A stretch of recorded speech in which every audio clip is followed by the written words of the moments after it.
વિધાનસભાની બેઠકો કેવી રીતે વધે છે? તો રાજ્યની કુલ વસ્તી તેમાં 182 બેઠકોમાં ભાગ કરવામાં આવે અને જે આંકડો મળે છે એ એક બેઠકની સરેરાશ વસ્તી ધ્યાને લેવામાં આવે છે. ધારો કે ગુજરાત રાજ્યની કુલ વસ્તી 7,40,00,000 જેટલી છે, તેને 182 બેઠકોમાં ભાગ કરવામાં આવે તો સરેરાશ આંકડો 4,60,000 જેટલો મળે છે. એટલે કે એક બેઠકમાં 4,60,000 જેટલી વસ્તી હોય છે. પરંતુ એવું નથી હોતું. ઘણી બેઠકોમાં 4 લાખની આજુબાજુનો આંકડો મળે છે. તો ઘણી બેઠકો 7 લાખથી 8 લાખ જેટલી વસ્તી ધરાવતી હોય.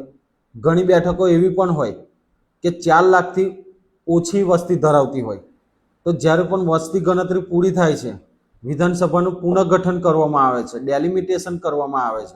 તો જે બેઠકોમાં 7 લાખથી 8 લાખ જેટલી વસ્તી છે એવી બેઠકોનું પુનઃગઠન કરવાની જરૂરિયાત પડે છે અને એવી બેઠકોને 2 બેઠકોમાં વહેંચવામાં આવે છે.